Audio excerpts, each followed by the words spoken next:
Seigneur, ouvre nos cœurs, ouvre notre intelligence spirituelle, que vraiment nous puissions saisir ce matin ce que tu veux nous dire. Seigneur, ce n'est pas moi qui veux parler ce matin, mais je vais te laisser toute la place. Parle à nos cœurs, Saint-Esprit. Oui, parle à nos vies, que nous puissions recevoir ton message, Jésus. Merci pour ta présence, tu es là parmi nous et nous t'aimons, Seigneur. Amen. Amen. Alors ce matin, j'aimerais vous parler de réussir avec Dieu. Est-ce que vous croyez qu'avec Dieu, vous pouvez réussir? Moi, ma vie sans Dieu, c'était un échec. Et un échec total. Je voulais bien réussir, mais j'avais pas les bases pour réussir, j'avais rien, j'avais pas de Dieu pour réussir, j'avais pas de parents pour m'aider, j'avais personne. Et quand j'ai rencontré le Seigneur, j'ai réalisé qu'avec lui, je pouvais recommencer une vie tout à fait nouvelle et réussir ma vie. Moi, je voulais pas me marier, je voulais plus travailler, je voulais juste voyager, fumer du hashish et découvrir un peu ce qui se passe dans ce monde, quoi. Dans d'autres pays, dans d'autres religions, je voulais voir autre chose. Et quand j'ai rencontré Jésus, tout a changé. Ma façon de penser a changé, ma façon de voir a changé. J'étais d'accord avec le mariage chrétien, j'étais d'accord avec tout ce que la Bible disait. Pour moi, pour ma vie, et j'ai vu que j'avais un Dieu qui était bon, et qui voulait me faire réussir. Alléluia. Et vous avez ce Dieu-là. Si vous êtes là, c'est que vous avez ce Dieu-là. C'est que vous avez faim de lui, c'est que vous avez soif de lui, que vous voulez avancer avec lui. Donc on peut voir dans la Genèse, chapitre 39, versets 1 à 6. On peut voir Joseph, sa vie. Enfin une partie. 1 à 6. On fit descendre Joseph en Égypte. Et Potiphar, officier de Pharaon, chef des gardes égyptiens, l'acheta des Ismaélites qui l'avaient fait descendre. L'Éternel fut avec lui et la prospérité l'accompagna. Il habitait dans la maison de son maître, l'Égyptien. Son maître vit que l'Éternel était avec lui et que l'Éternel faisait prospérer entre ses mains tout ce qu'il entreprenait. Joseph trouva grâce aux yeux de son maître, qui l'employa à son service, l'établit sur sa maison et lui confia tout ce qu'il possédait. L'Éternel bénit la maison de l'Égyptien à cause de Joseph, et la bénédiction de l'Éternel fut sur tous ceux qui lui appartenaient. Soit à la maison, soit au champ, il abandonna aux mains de Joseph tout ce qui lui appartenait, et il n'avait avec lui d'autre soin que celui de prendre sa nourriture.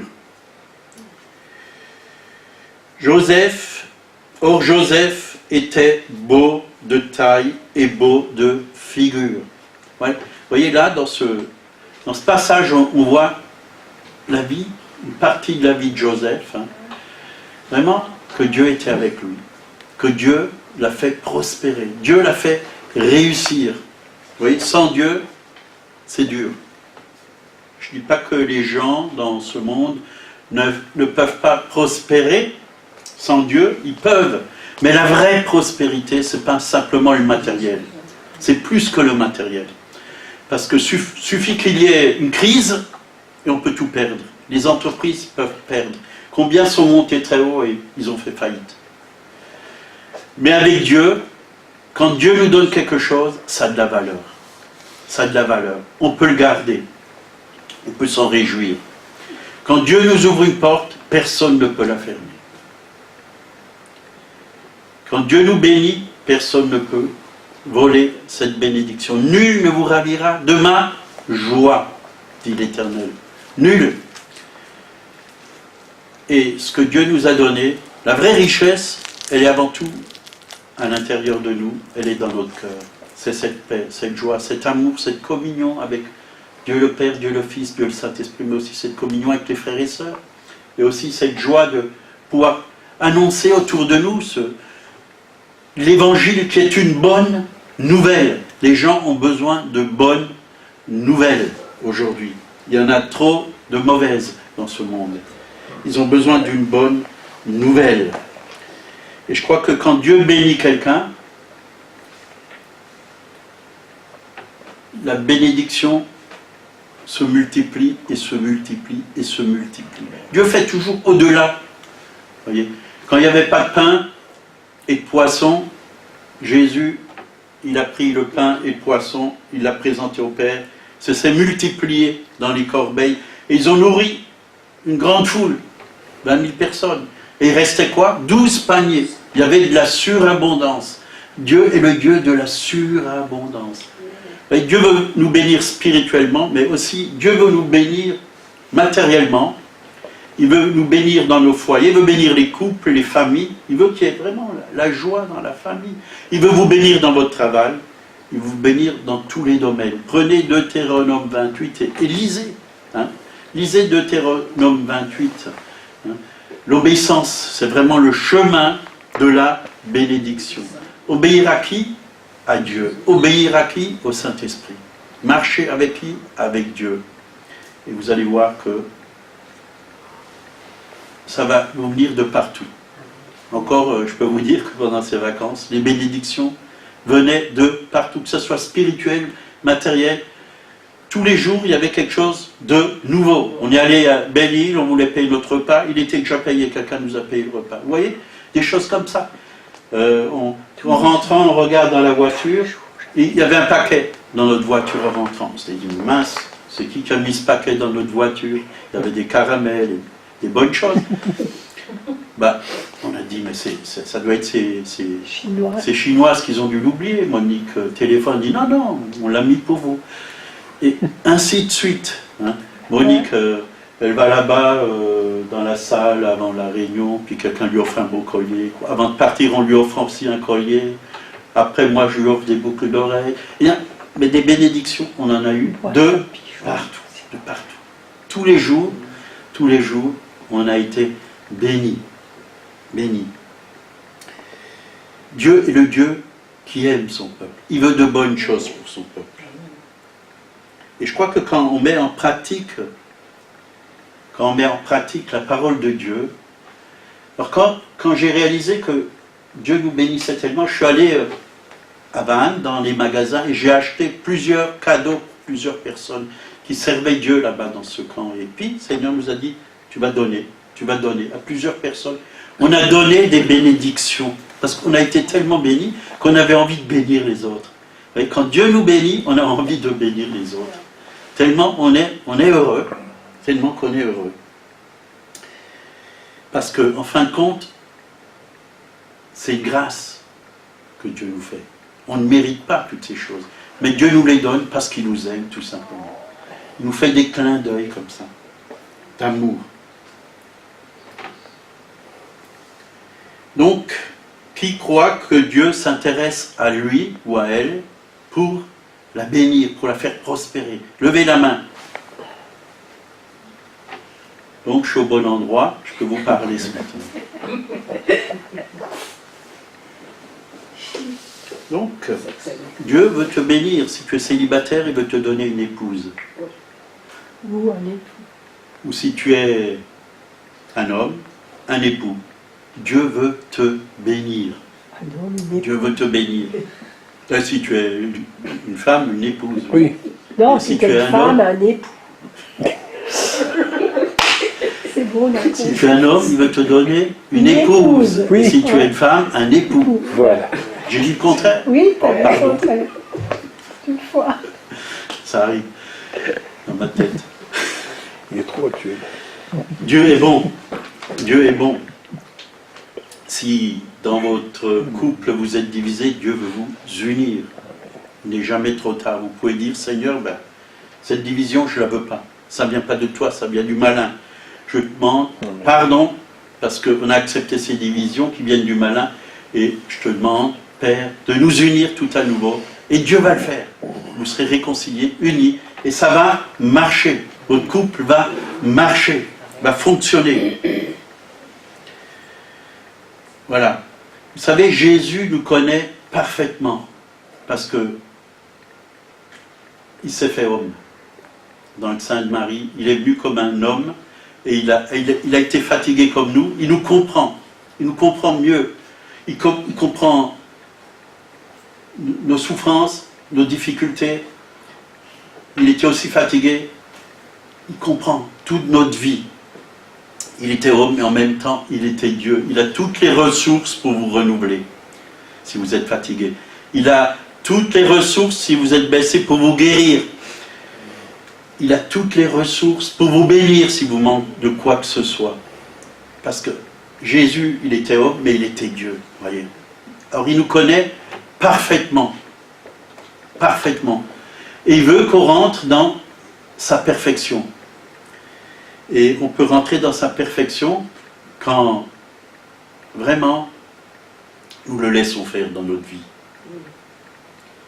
Nous le laissons faire, nous le laissons nous enseigner, nous le laissons nous aimer, parce qu'on a toujours besoin de cet amour. Vous voyez, on était dans un camp, et vraiment, c'est pas le premier camp qu'on fait sur l'amour du Père, c'est le 3e camp, mais Jésus, le Saint-Esprit et le Père vont toujours plus profondément dans nos vies. On a toujours besoin, vraiment, de laisser le Seigneur faire en nous, parce qu'on n'a pas fini avec Dieu. Dieu, il a tellement plus que nous. On pense que c'est fini, ça y est, on a reçu l'amour du Père, on est satisfait, on est comblé. Oui, on est peut-être satisfait, comblé, mais Dieu veut nous combler encore plus. Il a toujours plus. Il y a toujours des choses en nous qui doivent être transformées, qui doivent être touchées. Dieu veut aller dans les profondeurs de notre vie. Et je crois que c'est ce que Dieu a fait pendant ce camp. Il est allé dans les profondeurs des cœurs. On a vu beaucoup de gens qui étaient en larmes, qui pleuraient, parce que Dieu guérit les souffrances qui sont à l'intérieur. Je n'étais pas toujours en larmes, mais à un moment j'étais en larmes, je peux vous dire, mais ces larmes, c'était des larmes de joie, tellement j'étais heureux. Et j'ai dit, Seigneur, plusieurs fois j'ai pleuré de joie. J'ai dit, tiens, je pleure de joie, ça c'est formidable. J'étais tellement heureux que je pleurais, parce que je trouvais que Dieu était tellement bon envers moi et envers nous.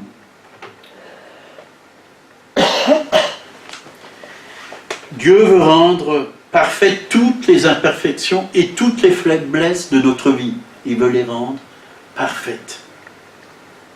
S'il y a des relations brisées, des peurs, des maladies, la grâce de Dieu, qui est la faveur imméritée, va vraiment se manifester. Il faut laisser vraiment cette grâce se manifester. Seigneur, je ne mérite rien, mais tu me donnes tout, parce que tu m'aimes, je suis ton enfant. Est-ce qu'un père ne veut pas le meilleur pour son enfant? Oui, il veut le meilleur. Ben, Dieu qui est notre Père, il veut le meilleur pour chacun d'entre nous. Et c'est vraiment sa bonté. Et c'est un chant qu'on a beaucoup chanté pendant le camp, sur la bonté de Dieu.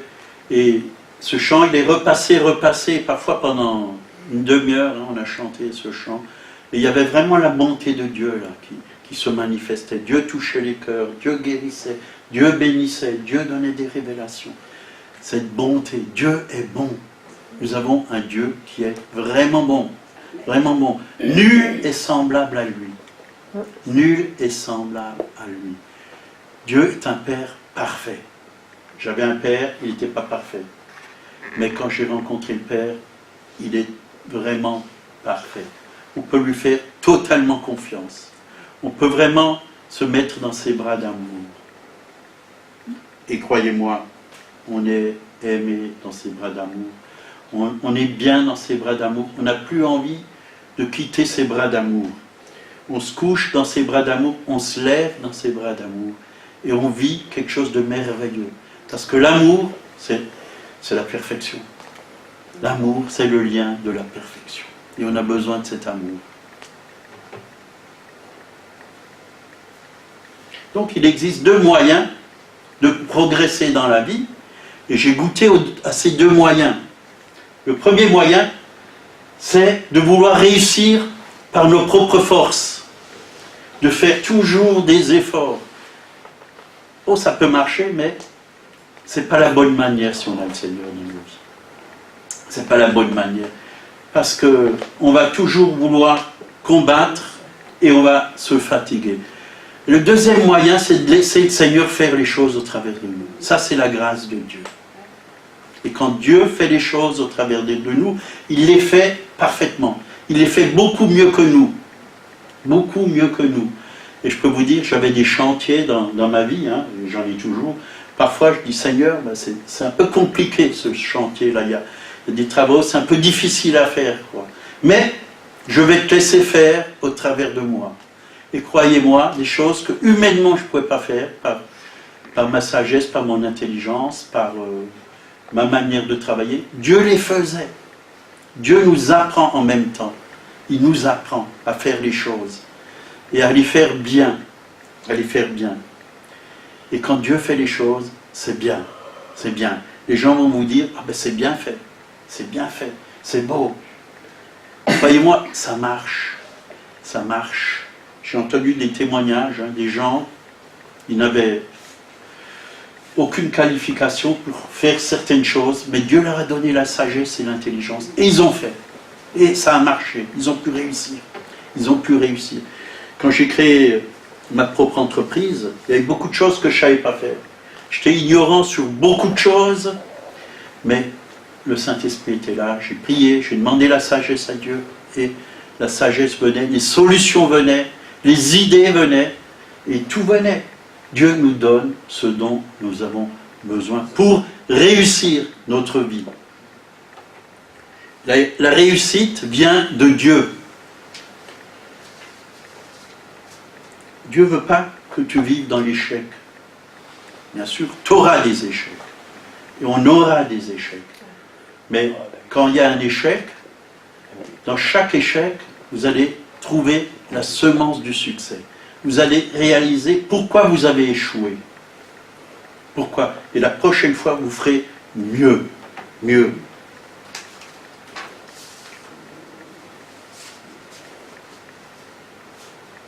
Donc Dieu, par sa grâce, veut vous donner ses bénédictions.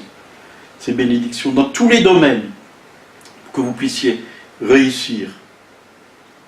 Et nous avons vraiment besoin de dépendre de sa faveur. Imméritée. Pas de la faveur méritée par nos propres forces. On veut mériter quelque chose. Alors on travaille dur pour avoir la chose. Et c'est dur et on se décourage, on est fatigué et ça ne marche pas comme on veut. Mais quand on dit Seigneur, ben c'est toi qui fais les choses, c'est toi qui donnes les choses. Et quand Dieu donne, c'est gratuit. C'est bon. C'est pas nous. On ne l'a pas mérité par nos propres efforts. Et j'ai déjà réalisé que quand je laissais le Seigneur travailler au travers de moi, le soir, j'étais beaucoup moins fatigué que quand je travaillais par ma propre force. Et comment laisser le Seigneur justement travailler au travers de nous? Comment le laisser? C'est une bonne question que vous me posez. C'est-à-dire que chaque jour, il faut venir dans sa présence. Dire Seigneur, sans toi, je ne peux rien faire. Je ne peux rien faire. Absolument rien. J'ai besoin de toi. En toute chose, en tout temps, à chaque instant. J'ai besoin de toi.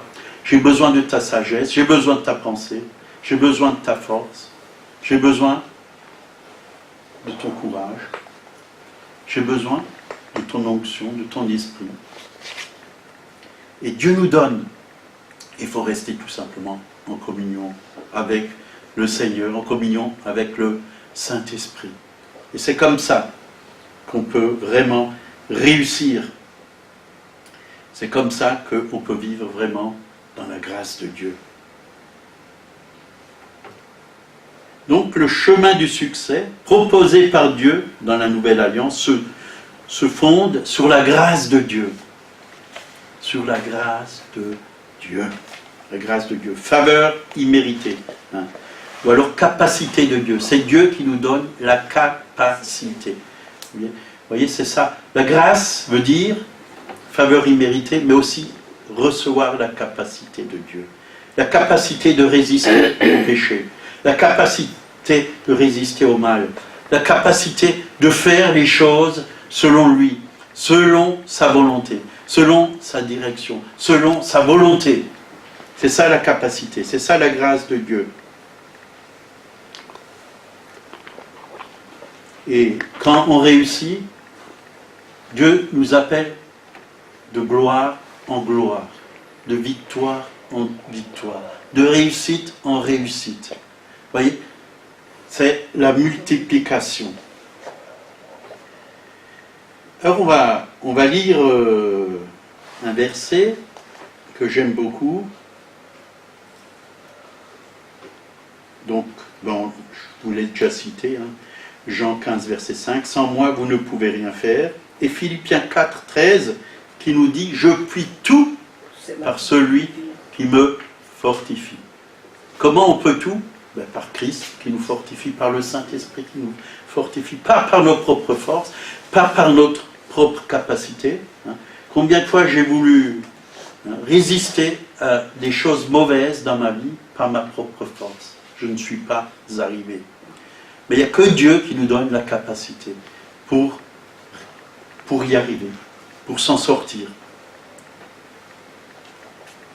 Et l'apôtre Paul nous dit une chose, hein, 1 Corinthiens 15, verset 10, « Par la grâce de Dieu, je suis ce que je suis, et sa grâce envers moi n'a pas été vaine.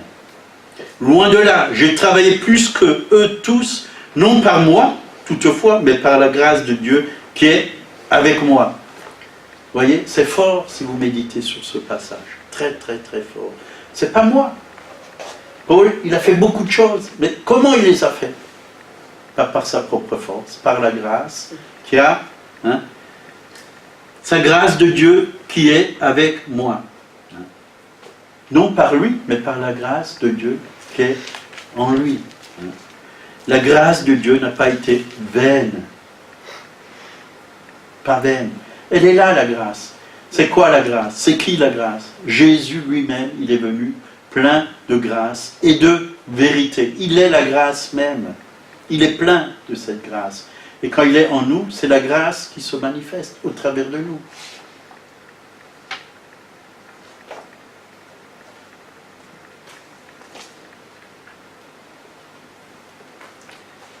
Le fait que tu puisses chaque jour te lever, prier, lire la parole de Dieu, recevoir des révélations, travailler, faire les œuvres de Dieu, c'est que la grâce de Dieu qui se manifeste au travers de toi. C'est pas par tes mérites, c'est pas par ta force, c'est parce qu'un jour, quelqu'un, Dieu le Père a envoyé son Fils, qui est mort sur la croix, qui a versé son sang pour te racheter, et qui a dit « Tout est accompli ». Tout est accompli pour ta vie. Ton chemin est déjà tracé sur cette terre. Dieu l'a tracé. Marche sur ce chemin qu'il a tracé pour toi. Et tu verras que sa grâce, elle est là. Sa grâce se manifeste jour après jour. Elle se manifeste. C'est Dieu qui travaille par sa grâce en toi et au travers de toi. Laisse la grâce agir dans ta vie. Ne crois pas que tu es un homme supérieur ou extraordinaire. Non, tu es un homme normal comme tout le monde. Mais celui qui est en toi, c'est le Saint-Esprit. Et lui, c'est un être surnaturel qui fait les choses à merveille. Nous ne sommes que des vases. Mais ces vases que nous sommes, Dieu veut donner à boire à ceux qui ont soif au travers de ces vases. Dieu les remplit. Veille que ton vase soit toujours bien rempli. Tu oins d'huile ma tête et ma coupe déborde. Pourquoi elle déborde? Ben pour bénir les autres. Pour donner aux autres. Nous ne sommes que des poteaux indicateurs de cet amour du Père et de cette bonté du Père et de la grâce de Jésus. Nous ne sommes que ces poteaux indicateurs. On montre le chemin à ceux qui sont autour de nous, parce que Christ vit en nous. 2 Pierre, verset 1, chapitre 1 plutôt, verset 2, que la grâce et la paix vous soient multipliées, par la connaissance de Dieu et de Jésus, notre Seigneur. Quand la grâce de Dieu est multipliée dans votre vie, c'est comme un fleuve qui coule au travers de vous. Parce que vous êtes tellement bénis, vous en avez tellement pour vous, que ça coule au travers de vous pour les autres. C'est gratuit. On donne. On fait un sourire à quelqu'un et la personne, elle reçoit ce sourire. Ça lui fait du bien. Quand vous êtes dans la grâce de Dieu, les gens ont envie de venir autour de vous. Ont envie de faire votre connaissance. Ont envie de parler avec vous. Vous êtes comme un aimant. Vous êtes comme un aimant.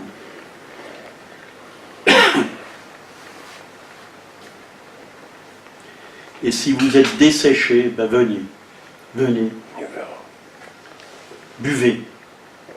Venez prendre tout ce que Dieu a préparé pour vous. Chaque jour, Dieu a préparé quelque chose de bon pour vous. Mais on peut passer à côté, on peut recevoir ce que Dieu a préparé pour nous, ou on peut ignorer, laisser de côté, et parfois dans la vie, ben, on se lève, puis hop, on s'est levé en retard, puis on n'a pas le temps de se tourner vers Dieu, et on doit courir au travail, on n'a même pas le temps de boire notre café ou petit déjeuner, et on court, et alors que Dieu, pendant 1 heure ou 1 heure et demie ou 2 heures, ça veut envoyer sur vous sa bénédiction, ses cadeaux, ses grâces. Et on loupe toutes ces choses, et on vit la journée avec nos propres pensées, parce qu'on n'est pas dans l'esprit. Et la journée est dure. Et dure. Et les gens autour de nous, on les trouve durs. Parce que les gens autour de nous, ils n'ont pas les mêmes pensées que nous. La plupart ne sont pas chrétiens. Alors il y a toujours une opposition entre les ténèbres et la lumière. Il y a toujours un combat entre les ténèbres et la lumière. Mais quand on est rempli, et quand on a reçu, hein, et c'est surtout le matin qu'il faut recevoir, hein, le soir aussi c'est bon de recevoir, mais tout le temps il faut être ouvert. Parce que c'est le matin où on a besoin de force pour aller travailler. C'est le matin où on a besoin de solutions pour affronter la journée. C'est le matin où on a besoin vraiment de lumière pour vivre cette journée dans la lumière. Le soir, bien sûr, on en a aussi besoin parce que l'ennemi peut aussi vous attaquer la nuit. Mais quand vous êtes rempli, vraiment, quand vous êtes rempli, que l'ennemi vient, vous le reconnaîtrez et vous lui dites « Va-t'en, au nom de Jésus, tu n'as rien à faire. Quitte ce lieu, quitte mes pensées, quitte ces mauvaises pensées que tu veux me communiquer. Je n'en veux pas. J'ai les pensées de Dieu qui sont bonnes, qui sont agréables, qui sont parfaites, qui me donnent la bonne direction et qui me gardent loin du malin et loin du péché. » Donc Dieu veut vous bénir dans tous les domaines, hein, financiers, travail. Et je crois que vraiment, nous devons marcher avec nos regards fixés sur Jésus. Jour après jour, hein, je vous ai donné avant de partir l'enseignement, fixer nos regards sur Jésus. N'oubliez pas que toujours nous devons regarder à Jésus, pas à nous, pas à nos bobos. Il y en aura. Il y en aura, nos bobos, il y en aura, mais il faut les remettre au Seigneur, ces bobos. Hein, il est là. Il est là pour nous consoler. Il est là pour nous encourager. Il est là. Quoi qu'il arrive dans nos vies, Dieu est là. Hein, il a dit, je suis avec vous tous les jours jusqu'à la fin du monde. Et là, justement, on va revenir hein, à Genèse 39, versets 1 à 6, hein, et on va voir Joseph, hein, on va voir comment vraiment Joseph a été béni. Joseph, vendu par ses frères en Égypte, hein, et Potiphar, officier de Pharaon, chef des gardes égyptiens, hein, l'acheta. Donc, Joseph, il a été rejeté par ses frères.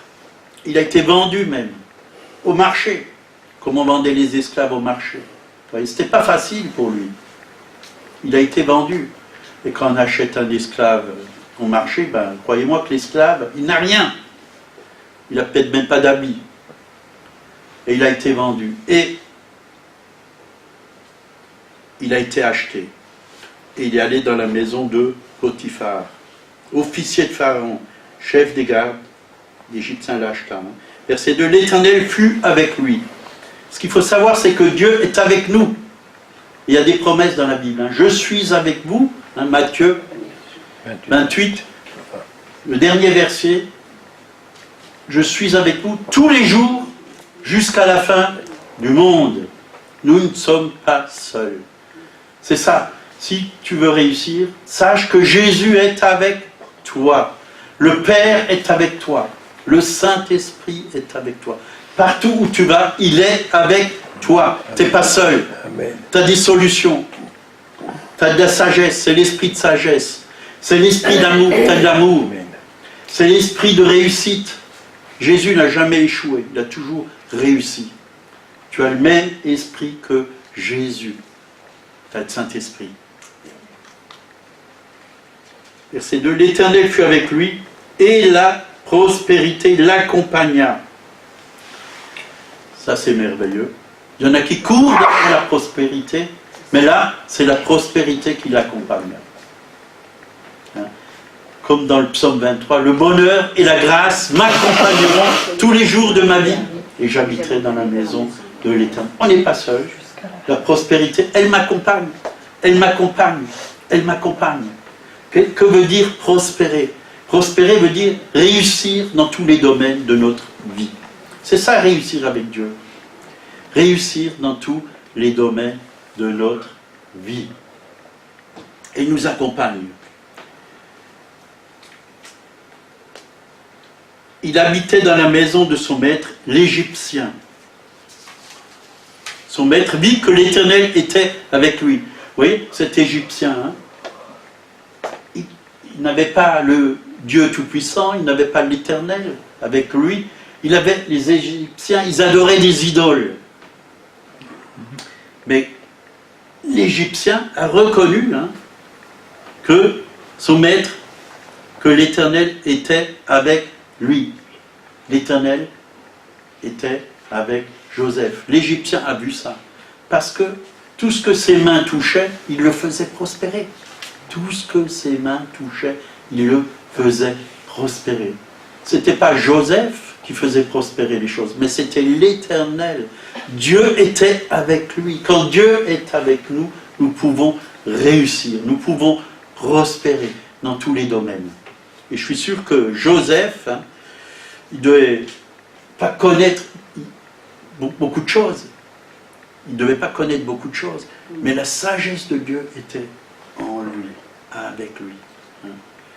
Et vous voyez, Daniel avait une intelligence dans la Bible 10 fois supérieure à celle des magiciens, de tous les hommes de ce monde. Il avait une sagesse 10 fois plus grande. 10 fois plus grande. Et on peut voir partout où le christianisme, où l'évangile a été annoncé, dans les pays où on a adoré Dieu, qu'il y a eu beaucoup d'inventions. On a fait des découvertes. Parce que Dieu est avec ses enfants pour leur faire découvrir des choses, pour mieux vivre sur cette terre. Donc le succès résulte de celui qui est avec nous. Donc c'est Jésus. C'est la présence de Jésus dans votre vie qui fait la différence. Est-ce que vous est déjà arrivé que quelqu'un vous dise « il y a quelque chose en toi que je n'ai pas ». Moi je l'ai dit à une jeune fille avant ma conversion parce qu'elle était rayonnante. Je me disais « mais elle a quelque chose en elle que je n'ai pas. Que j'ai pas. » Il y a des gens qui m'ont dit « vous avez quelque chose qu'on n'a pas nous, c'est quoi ?» Et c'est là, vous voyez, on peut témoigner tout simplement par notre vie, parce qu'on a le Seigneur dans notre cœur. Et ce Seigneur dans notre cœur rayonne au travers de nous, sourit au travers de nous, a un regard d'amour au travers de nous, a de la bonté pour ceux qui sont autour de nous.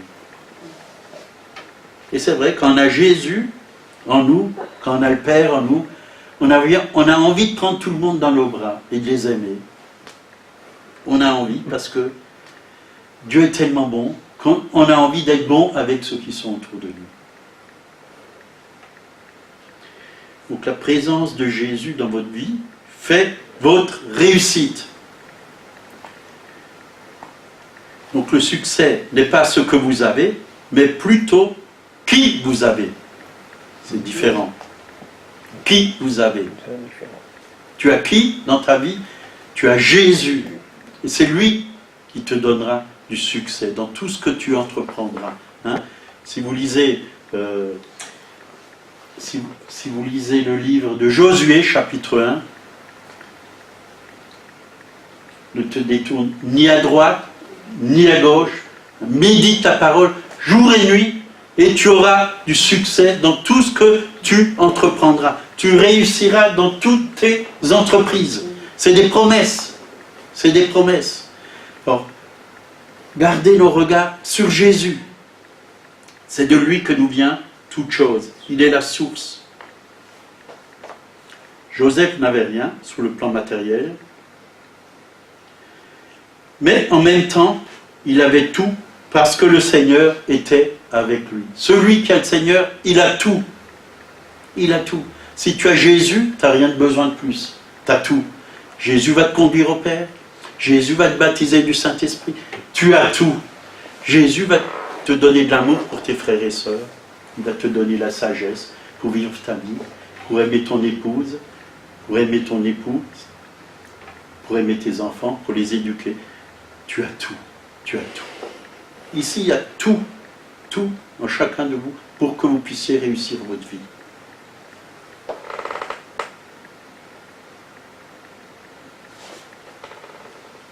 Donc, il est dit, l'Éternel fut avec lui et la prospérité l'accompagna. Il habitait dans la maison de son maître, l'Égyptien, parce que l'Éternel fut avec lui, que la prospérité l'accompagna.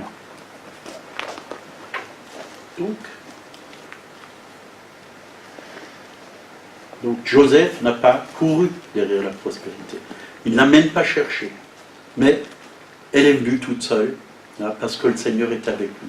Elle est venue. C'était la grâce de Dieu qui s'est manifestée pour lui. Et nous avons bien souvent besoin d'apprendre à cesser de courir. Bien souvent on veut courir derrière plein de choses. Mais laissons les choses venir vers nous. C'est Dieu qui va les emmener. Et je vois souvent des célibataires. Là. Dès qu'ils voient une jeune fille, ils se mettent à côté. Ah, c'est peut-être elle. Puis ils cherchent. Non. Et tu n'as pas besoin de chercher. Dieu va te l'emmener. Dieu va te l'emmener. Comme il me l'a emmené à moi, il va te l'emmener. Et tu vas la reconnaître. Tu vas la reconnaître. Tu vas t'entendre avec elle. Tu vas voir qu'elle a un cœur qui te convient parfaitement. Parce que quand Dieu unit quelqu'un, il le fait parfaitement.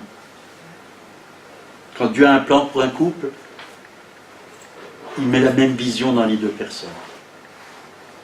Et combien de jeunes filles sont venues vers nous pendant ce temps de retraite spirituelle pour nous poser des questions. Comment vous vous êtes rencontrés? Vous voyez, c'est un grand problème aujourd'hui hein, parmi le peuple de Dieu.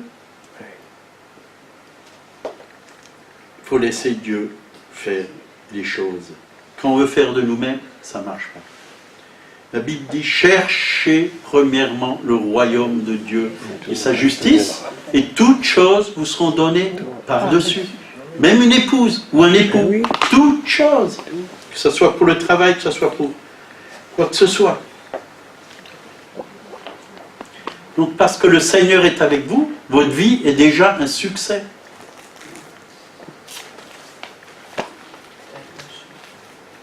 Quand vous avez Jésus dans votre vie, vous n'êtes pas en train d'essayer de réussir. Vous êtes une réussite. Vous êtes une réussite. Voyez, Matthieu 1, 23 nous a dit, voici, la Vierge sera enceinte, elle enfantera un fils, et on lui donnera le nom d'Emmanuel. Ce qui signifie Dieu avec nous. Dieu est avec nous. Jésus est Emmanuel, hein, le Dieu Tout-Puissant avec nous. Et celui qui est en nous est plus grand que celui qui est dans le monde. Et vous pouvez voir dans la Bible, chaque fois que le Seigneur était avec son peuple, il y avait de grandes victoires. Parce que l'Éternel combattra pour vous. Il est avec nous, il combat pour nous. Si Dieu est pour nous, qui sera contre nous? Même ceux qui sont contre nous, ils ne peuvent rien nous faire. Et Dieu peut changer même tes ennemis et devenir tes amis. Il peut tout faire. Regardez Jéricho, Dieu donne des stratégies. Ils ont tourné autour de la muraille pendant combien? Combien de temps? 7 jours. 7 jours. Et ils ont poussé un grand cri et les murailles se sont écroulées. Les stratégies de Dieu marchent, fonctionnent. Donc l'Éternel était avec Joseph et la prospérité l'accompagna. Son maître vit que l'Éternel était avec lui et l'Éternel faisait prospérer entre ses mains tout ce qu'il entreprenait. Entre ses mains. Entre ses mains. Tout ce qu'il faisait, il le faisait prospérer. Tout ce que les mains touchaient était béni. Et là, verset 4, Joseph trouva grâce aux yeux de son maître, qui l'employa à son service, l'établit sur sa maison et lui confia tout ce qu'il possédait. Vous voyez, il avait vraiment confiance parce qu'il voyait que c'était un homme de Dieu, que Joseph était un homme de Dieu, que c'était un homme juste, un homme honnête. Et vraiment, il a été élevé. Quand on marche avec Dieu, Dieu nous élève. Dieu nous élève. Il y a des gens qui sont rentrés dans une entreprise, ils n'avaient rien, aucune connaissance. Ils ont appris, ils ont écouté Dieu, ils ont écouté le Saint-Esprit. Et des années après, ils sont devenus le PDG de l'entreprise. Parce que les plans de Dieu sont parfaits. Sont parfaits. Encore hier, on a des amis qui sont à Cannes. Et il avait ouvert un jeune et sa femme. Ils ont ouvert une entreprise pour... ils vendaient des fenêtres, ils installaient des fenêtres et des portes. Des fenêtres en alu, des fenêtres en PVC, des portes. Et un jour, il va voir son fournisseur et le fournisseur cherchait quelqu'un, c'était une femme, elle n'avait plus son mari, elle avait l'entreprise et plusieurs employés dans cette entreprise. Elle lui a dit, bah, vous ne voulez pas acheter mon entreprise, quoi. Et puis cette femme, lui il a dit non, ben, je ne suis pas venu pour ça. Puis cette femme lui a dit, ben, moi je vais vous montrer comment cette entreprise fonctionne. Et voilà, maintenant il est à la tête de l'entreprise. Et la femme est toujours là ça fait plusieurs années, 2-3 ans qu'elle est là. Et ça marche, ça marche. Je crois que quand on est honnête, Dieu il fait concourir toute chose à notre bien, toute chose à notre bien. Donc Joseph a été élevé. Alors qu'il était esclave, il a été élevé. Élevé. Et il gérait les biens de son maître. Vous vous rendez compte? Il gérait les biens de son maître. Et je pense que Potiphar, ça devait être un homme, pas n'importe qui, hein. Ça devait être un homme riche. Il avait de grandes responsabilités. Et tout ce que Potiphar avait était dans les mains de Joseph pour le faire prospérer, pour le gérer. Celui qui est fidèle dans les petites choses, hein, dit la parole, je lui confierai de plus grandes. Alors, apprenons à être fidèles dans les petites choses. Et c'est important, dans les petites choses. Vous voyez, bien souvent on est fidèles pour être à l'heure, dans notre travail, hein, pour notre patron, dans le monde. Mais pour Dieu, qui est notre Dieu, on vient en retard, on traîne la savate. Fidèle dans les petites choses, c'est important. Fidèle dans tout ce qu'on fait, on doit être fidèle. Dieu ne pourra pas vous élever si vous n'êtes pas fidèle dans les petites choses.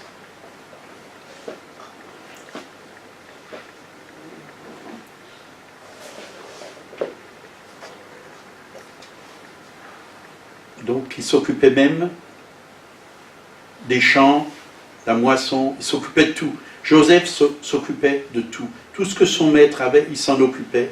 Il le faisait prospérer. Prospérer. Que nous puissions vraiment nous occuper des affaires de notre Père.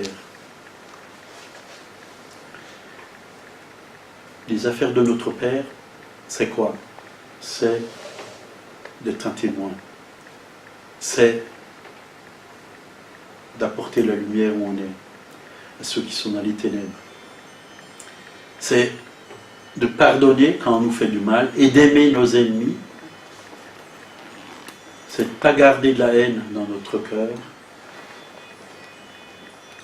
C'est parler de Jésus, pas seulement par... On peut parler par notre façon de vivre, pas seulement par notre bouche, mais par notre façon de vivre. C'est ça, s'occuper des affaires de notre Père. Que le royaume de Dieu sur cette terre puisse prospérer, puisse grandir. C'est apporter le royaume à ceux qui ne sont pas dans le royaume. Leur ouvrir la porte du royaume en leur montrant que par la nouvelle naissance, ils peuvent rentrer dans le royaume. Que Dieu est pour tout le monde. Il n'y a pas d'élite. Dieu veut sauver tout le monde. Dieu veut que tout le monde vienne à la connaissance du Fils de Dieu, à la connaissance du salut. C'est ça. Être un témoin, c'est important. Alors soyons fidèles dans toutes ces choses, et Dieu va nous confier toujours plus, plus et plus. Amen. On va s'arrêter là. Il y a beaucoup d'autres choses à dire, mais ça sera pour une autre fois. Seigneur, merci parce que tu es là, et tu es avec nous. Tu désires vraiment mettre ta grâce en chacun d'entre nous, Seigneur. Oui. Et tu veux manifester cette grâce au travers de nous. Tu veux manifester ta présence au travers de nous. Afin que des hommes, des femmes, des enfants puissent être touchés par cette grâce, Seigneur, au travers de nous. Tu as dit que tu étais chaque jour avec nous. Mais tu as aussi besoin de nous pour faire les choses au travers de nous. Tu ne feras pas les choses sans nous. Mais tu agis toujours au travers de ton corps qui est l'Église. Et agis au travers de chacun d'entre nous pendant cette semaine. Agis, parle, guéris au travers de nous, Seigneur. Bénis au travers de nous. Révèle Jésus au travers de nous. Merci, cher Seigneur, cher Saint-Esprit. Merci, Papa, parce que c'est toi qui te manifestes. Au nom de Jésus. Amen. Amen. Voilà, que Dieu vous bénisse. Si quelqu'un veut la prière, si quelqu'un est malade,